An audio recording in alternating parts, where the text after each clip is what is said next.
Assalamualaikum warahmatullahi wabarakatuh. Apa kabar anak-anak? Semoga anak-anak sehat walafiat. Alhamdulillah. Pada hari ini anak-anak kita belajar pendidikan agama Islam. Kenalkan, nama Ibu Suharmiati. Hari ini kita belajar masalah berpikir kritis yang terdapat dalam surat Ali Imran ayat 190 sampai 191. Baiklah, untuk mempersingkat waktu, Ibu akan menjelaskan slide berikut ini. Ya, pada hari ini kita belajar masalah tentang berpikir kritis dalam surat Ali Imran surat ketiga ayat 190 sampai 119. Saya berikutnya. Adapun tujuan pembelajaran kita hari ini yang pertama, terbiasa membaca surat Ali Imran ayat 190 sampai 191 sesuai dengan kaidah tajwid dan makhrajul huruf. Tujuan yang kedua, mendemonstrasikan Quran surat Ali Imran ayat 190-191 sesuai dengan kaidah tajwid dan makhrajul huruf. Yang ketiga, menganalisis Quran surat Ali Imran surat ketiga ayat 191 sampai 190 sampai 191 serta hadis tentang berpikir kritis. Kemudian yang keempat, menunjukkan sikap kritis sebagai implementasi dari pemahaman Quran surat Ali Imran ayat 190-191 serta hadis yang terkait mengenai berpikir kritis. Slide selanjutnya. Ya, untuk itu anak-anak, sebelum Ibu menjelaskan masalah apa itu berpikir kritis, kita baca dulu surat Ali Imran ayat 191. Sebaiknya anak-anak kita ikuti setelah Ibu ya. Yang kalian belajar di rumah, ikuti setelah Ibu. Ibu bacakan dulu. A'udzubillahi minasyaitonirrajim. Bismillahirrahmanirrahim. Inna fi khalqis samawati wal ardi wa ikhtilafil laili wan nahari la ayatil liulil albab. Ibu ulangi lagi. A'udzubillahi minasyaitonirrajim. Bismillahirrahmanirrahim. Inna fi khalqis samawati wal ardi wa ikhtilafil laili wan nahar la ayatil liulil albab. Shadaqallahul azim. Artinya, sesungguhnya dalam penciptaan langit dan bumi dan pergantian malam dan siang terdapat tanda-tanda kebesaran Allah bagi orang yang berakal. Ya, anak-anak perhatikan, setelah Ibu membacakan ayat tadi, Ibu jelaskan dulu hukum tajwid atau kaidah tajwid yang terdapat dalam surat Ali Imran ayat 191. Yang pertama, inna. Nah, di sini bertasydid, berarti inna ini dibaca hunna. Hunna artinya ada dengung. Kemudian ada mat tawiyah dibaca 2 harakat. Kemudian ada alif lam samsiyah. Kemudian mat tawiyah alif terdapat pada ma dan wa. Kemudian alif lam komariah. Kemudian mat tawiyah alif dan kemudian hunna mat tawiyah alif dan kemudian lagi til yaitu idgham bila hunna. Ya, idgham bila hunna kita baca dengan jelas. Oke anak-anak, kita lanjutkan pada surat Ali Imran ayat 191. Ikuti setelah Ibu membacanya. Bismillahirrahmanirrahim. Alladzina yazkuruna Allah qiyaman wa qu'udan wa 'ala junubihim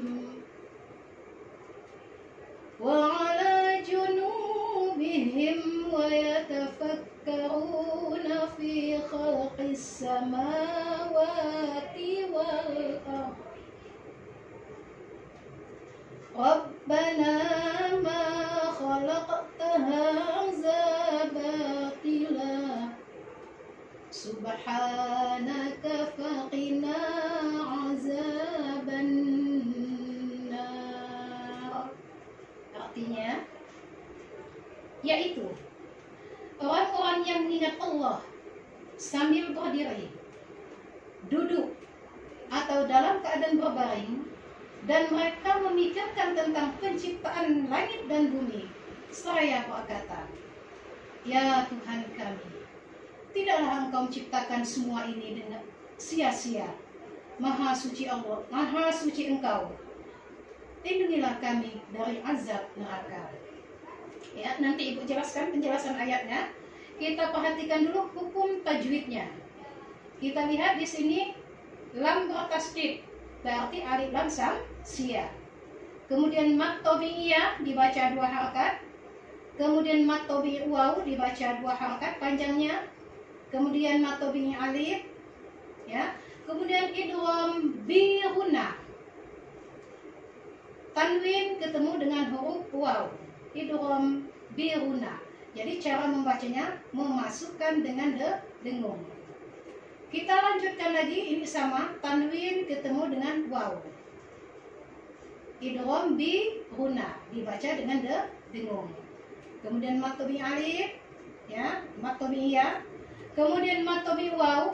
Kemudian idgham izhar samsia, ya, izhar samsia. Mim mati ketemu dengan waw. Izhar komariah.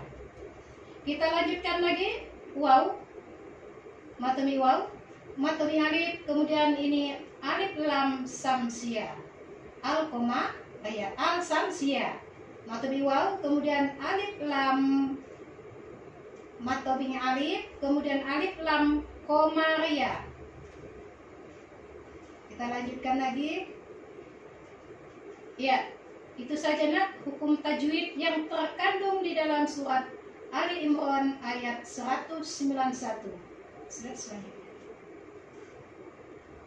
Ya, setelah Ibu bacakan tadi, saatnya anak-anak menulis beserta hukum tajwidnya, kemudian menghafal. Tolong nak ya, dihafalkan. Slide selanjutnya. Ya, adapun hafalan anak-anak akan Ibu nilai skornya seperti ini. Kalau membacanya sangat lancar, akan Ibu kasih nilai 90 sampai 100. Kalau lancar, 86 sampai 90. Kalau sedang, 85 sampai 85.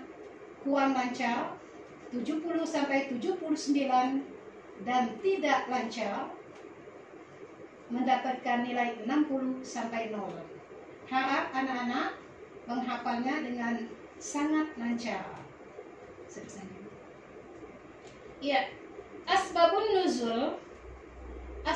nuzul atau sebab-sebab turunnya Al-Quran surat Al-Imran surat ketiga ayat 190 sampai 91 adalah: pertama, orang Quraisy mendatangi kaum Yahudi. Kenapa orang Quraisy ini mendatangi kaum Yahudi? Karena kaum Quraisy ini tidak percaya akan adanya Allah, tidak percaya akan adanya agama Islam. Sedangkan orang Yahudi, kaum Yahudi ini orang-orang yang percaya kepada Allah, ya. Kemudian orang Quraisy ini bertanyalah kepada kaum Yahudi, apa bukti kebenaran apakah yang dibawa Musa alaihissalam kepadamu? Dijawablah oleh orang Yahudi, tongkat. Yang mana kita tahu bahwa tongkat Nabi Musa bisa menjadi ular. Kemudian tangannya yang putih bersinar bagi orang yang memandangnya. Kemudian lagi kita lihat kaum Quraisy, orang-orang Quraisy, ya, mendatangi kaum Nasrani. kaum Quraisy ini, yaitu orang kafir Quraisy yang tidak percaya akan adanya Allah. Sedangkan Nasrani, orang-orang atau kaum yang percaya akan adanya Allah. Apa pertanyaan kaum orang Quraisy kepada Nasrani? Pertama, bagaimana dengan Isa? Bagaimana dengan Nabi Isa? Nah, atau apa mukjizat Nabi Musa? Dijawablah oleh orang-orang Nasrani bahwa Nabi Isa AS bisa menyembuhkan mata yang buta sejak lahir dan menghidupkan orang yang mati. Ada lagi, bisa membuat burung. Kemudian lagi, yang ketiga, orang-orang Quraisy mendatangi Rasulullah Shallallahu Alaihi Wasallam. Orang Quraisy mendatangi Rasulullah karena orang Quraisy ini atau orang-orang kafir Quraisy ya tidak percaya akan adanya Allah. Lalu mereka bertanya, mintalah dari Tuhanmu agar bukit Sofa itu menjadi emas untuk kami. Nabi berdoa, Rasulullah SAW berdoa, dan turunlah ayat 190 sampai 191 tadi. Kemudian isi Quran surat Ali Imran surat ketiga ayat 190 sampai 191. Yang pertama, di antara tanda-tanda kebesaran Allah adalah penciptaan langit dan bumi serta pergantian malam dan siang. Kita ketahui nak, di langit ada apa? Ada bintang, ada matahari, ada bulan, ada planet, ada atmosfer dan lain sebagainya. Sedangkan di bumi ada apa di bumi? Ya, tempat kita hidup. Ada tumbuh-tumbuhan, hewan, binatang dan lain sebagainya, serta kita sendiri sebagai manusia. Kemudian serta pergantian malam dan siang, di mana Allah menciptakan malam untuk kita istirahat. Setelah siang hari kita kerja, lelah, yang belajar, yang bekerja, yang pedagang. Sedangkan malamnya dia untuk istirahat. Kemudian penjelasan yang kedua, orang-orang yang berakal adalah orang-orang yang senantiasa mengingat Allah dalam keadaan apapun dan memikirkan penciptaan langit dan bumi. Ya, itu bagi orang yang berakal. Ya, dia selalu senantiasa ingat dengan Allah waktu duduk, berbaring. Ya, dia selalu ingat dengan Allah.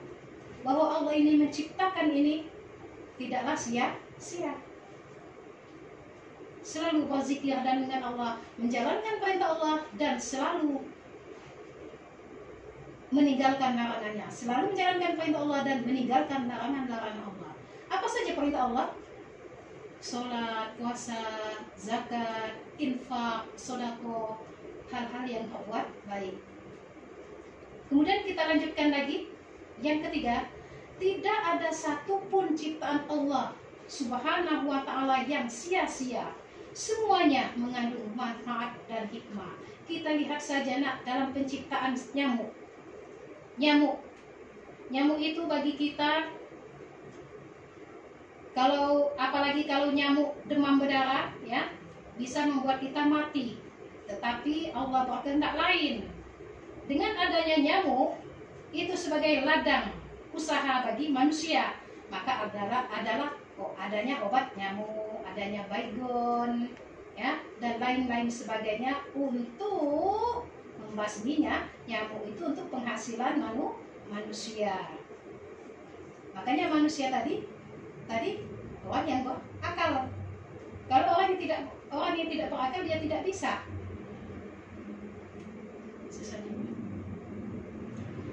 Kita lihat lagi hadis riwayat. Tadi ayat-ayat Al-Quran yang berkenaan tentang berpikir kritis, ya. Kemudian ada hadis dari riwayat Tirmizi, ya. Nanti kalian lihat apa bunyi hadisnya. Ini tulis artinya saja, yaitu orang yang cerdas dengan orang yang lemah, ya. Orang yang cerdas adalah orang yang mampu mengintrospeksi diri dan suka beramal untuk kehidupan setelah mati. Sebelum mati ini. Ya. Jadi kita selama hidup ini harus banyak-banyak beramal. Introspeksi diri. Kalau kita berbuat salah kepada manusia, kita harus cepat-cepat minta maaf dan mohon ampun kepada Allah. Karena setiap manusia itu punya salah. Karena manusia itu penuh kehilapan. Ya, tidak ada manusia yang sempurna. Yang sempurna itu hanyalah Allah Subhanahu wa Ta'ala. Jadi kita selalu introspeksi diri, kemudian selalu berbuat amal untuk bekal kita menuju akhirat nanti. Kemudian orang yang lemah, yaitu orang yang selalu mengikuti hawa nafsunya dan berharap kepada Allah dengan harapan kosong. Ya, dia berharap kepada Allah, tapi dia tidak pernah berusaha. Ya, selalu mengikuti hawa nafsunya. Ya, nafsu yang baik, nafsu yang jahat, diturutinya semua. Ya, harapannya kosong. Ya, berharap kepada Allah dengan harapan yang kosong. Karena kenapa dikatakan harapan kosong? Kalau orang mengikuti nafsu yang tidak baik, ya, otomatis Allah tidak menyukai. Ya, kalau nafsunya diiringi dengan seandainya nafsunya ingin berbuat baik, beramal, ya, insya Allah dia akan ditolong oleh Allah. Ya, dilanjutkan lagi hadis Tirmizi. Bunyi hadisnya yaitu beramal sebelum datangnya 7 perkara. Ya, nanti kalian lihat ya di cari hadisnya, ya, boleh cari di Google dan lain sebagainya. Ini tulis artinya saja dari hadis riwayat Tirmizi, beramal sebelum datangnya 7 perkara. Jadi kita ini nak banyak-banyak berbuat baik, ya, sebelum datangnya yang 7 ini. Pertama, kemiskinan yang melalaikan. Karena kita miskin, akhirnya kita lalai kita menjalankan perintah-perintah Allah. Lalai sholat, lalai berbuat baik karena kita miskin, nak nyari duit terus setiap hari, ya. Akhirnya kita lalai kepada perintah-perintah Allah, lalai akan kewajiban-kewajiban kita sebagai makhluk Allah. Yang kedua, kekayaan yang menyombongkan, ya, kekayaan yang menyombongkan. Kekayaan inilah yang buat manusia sombong. Justru manusia yang sombong ini manusia yang tidak disenangi Allah, atau manusia yang tidak disukai Allah. Ya, dia kira, kita lihat cerita Korun, ya, cerita Sa'labah, ya, semua mereka sombong. Akhirnya apa? Akhirnya Allah mengazabnya. Sesuai firman Allah, la in syakartum la azidannakum wa la in kafartum inna azabi lasyadid. Barang siapa yang bersyukur, sesungguhnya nikmatku akan kutambah, kata Allah. Tapi jika tidak bersyukur, sesungguhnya azabku amat pedih. Nah, kekayaan yang menyombongkan. Jadi jangan sombong-sombong. Harta itu hanya titipan Allah. Kalau Allah ingin mengambil harta kita hanya sekejap mata. Kita lihat Korun tenggelam ke dalam bumi karena kesombongan kekayaannya. Sa'labah, ya, sombong, ya, dari miskin, kemudian minta doakan kepada Nabi Muhammad biar dia kaya. Akhirnya dikasihlah oleh Nabi Muhammad kambing, tetapi dia tidak mengeluarkan zakatnya. Akhirnya kambing yang banyak tadi akhirnya mati semua. Itu tadi azab Allah amat pedih kepada orang-orang yang sombong. Selanjutnya, sakit yang merusak tubuh. Ya, sakit yang merusak tubuh. Kenapa dikatakan sakit yang merusak tubuh? Ya, ya. Kalau kita sakit sudah dijelaskan oleh Allah. Kalau kita sakit, kalau kita kewajiban kita sebagai hamba Allah itu menjalankan sholat. Kata Allah kalau sakit boleh sholatnya duduk, duduk, boleh sholatnya berbaring, boleh sholatnya guling, ya, berbaring ya. Kalau kita lagi sakit, inilah yang merusak tubuh kita, sakit yang merusak tubuh, sakit jiwa, ya, karena dia tidak sayang dengan tubuhnya, ya. Suka minuman keras, ya, narkoba, ekstasi dan lain sebagainya. Akhirnya rusak tubuhnya dan rusak juga akal dan imannya. Yang selanjutnya, tua yang melelahkan, tua yang melemahkan. Ya, semakin tua kita semakin lemah.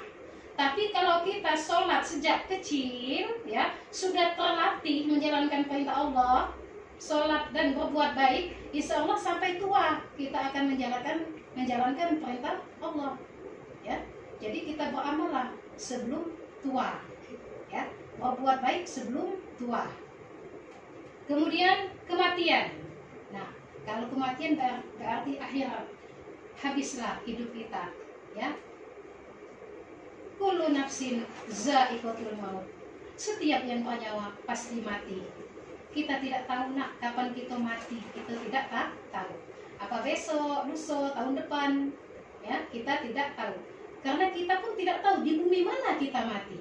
Kita tidak tahu. Nah, sebelum kematian menjemput kita, sebaiknya kita tadi beramal, ya, berbuat baik, menjalankan perintah Allah, sedekah, infak dan lain sebagainya. Yang pasti semua perintah Allah kita kerjakan dan semua larangannya kita jauhi.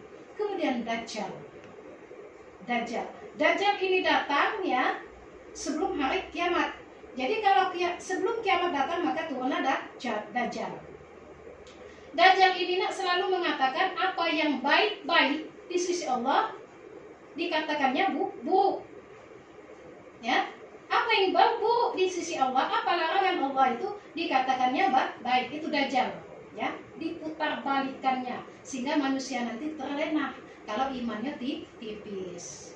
Hari kiamat berakhirlah alam semesta serta isinya, ya, hari kiamat berakhirlah alam semesta dan isinya. Nah, disinilah di hari kiamat inilah kita akan mempertanggungjawabkan, ya, akan mempertanggungjawabkan amalan kita selama hidup di dunia.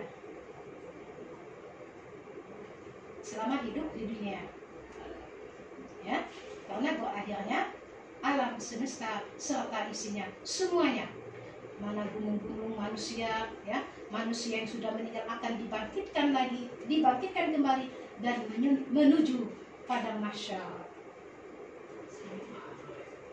Ya, terima kasih anak-anak, ya. Jangan lupa tadi tugas menulis, mencari hukum tajwid dan menghafalkan surat Ali Imran ayat 190 dan 191. Terima kasih. Ya, alhamdulillahirobbilalamin anak-anak. Jangan lupa setelah kita belajar masalah kritis, ya. Semoga anak-anak semakin baik, ya, semakin menjalankan apa-apa yang diperintahkan Allah dan menjauhi apa yang dilarang. Assalamualaikum warahmatullahi wabarakatuh.